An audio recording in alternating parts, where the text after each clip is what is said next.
मित्रों को जय जय सिया राम। प्रभु श्री राम की कृपा हमारे सभी मित्रों पर बनी रहे, यही हमारी मंगल कामना है। जब दो प्रश्नों के उत्तर में ही उलझ गए कालिदास कालिदास सर्वश्रेष्ठ संस्कृत के विद्वान थे, लेकिन एक महिला के दो प्रश्नों के उत्तर में ही उलझ गए, वो प्रश्न का उत्तर नहीं दे पाए। एक कहानी बहुत ही शिक्षाप्रद कहानी है। इस कहानी को अपने जीवन में अगर मनुष्य अमल करे तो उसे जीवन में कभी कष्ट नहीं होगा। तो आइए कहानी को सुनते हैं। कालिदास कहीं भ्रमण पर जा रहे थे तो उन्हें बहुत प्यास लगी। एक महिला को उन्होंने पानी भरते हुए देखा तो महिला से बोले कि माते पानी पिला दीजिए, बड़ा पुण्य होगा। स्त्री बोली, बेटा मैं तुम्हें जानती नहीं, अपना परिचय दो, मैं अवश्य पानी पिला दूंगी। कालिदास ने कहा, मैं पथिक हूं, कृपया पानी पिला दे।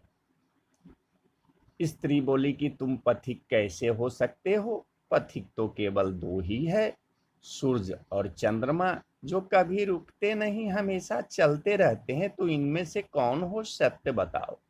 कालिदास ने कहा कि मैं मेहमान हूँ, कृपया पानी पिला दे। स्त्री बोली, तुम मेहमान कैसे हो सकते हो, संसार में दो ही मेहमान हैं, पहला धन और दूसरा यौवन, इन्हें जाने में समय नहीं लगता, सत्य बताओ कौन हो तुम।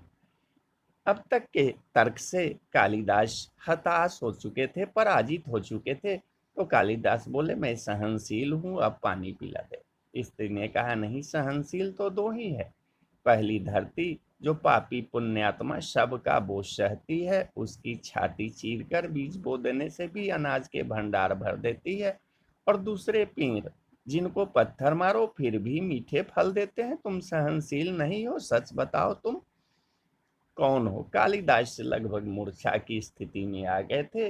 वो झल्लाकर बोले कि मैं हठी हूँ। स्त्री बोली, फिर असत्य, हठी तो दो ही है, पहला नख और दूसरा केस, कितना भी काटो बार बार निकल आते हैं।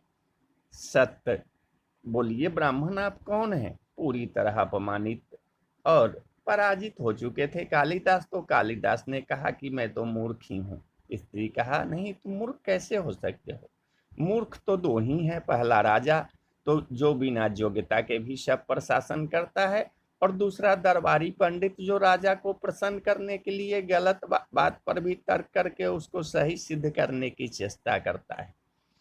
कुछ बोल न सकने की स्थिति में कालिदास वृद्धा के पैर पर गिर पड़े और पानी की याचना में गिड़गिड़ाने लगे। वृद्धा ने कहा, उठो वत्स। आवाज सुनकर कालिदास ने ऊपर देखा तो साक्षात माता सरस्वती वहां खड़ी थी। कालिदास पुनः नतमस्तक हो गए। माता ने कहा कि शिक्षा से ज्ञान आता है, न कि अहंकार। तूने शिक्षा के बल पर प्राप्त मान और प्रतिष्ठा को ही अपनी उपलब्धि मान लिया है और अहंकार बैठे, इसलिए मुझे तुम्हारे चक्षु खोलने के लिए स्वांग करना पड़ा। कालिदास को अपनी गलती समझ में आ गई और भरपेट पानी पीकर वे आगे चल पड़े। इस कहानी से यही शिक्षा मिलती है कि विद्वता पर कभी घमंड न करें, यही घमंड विद्वता को नष्ट कर देता है।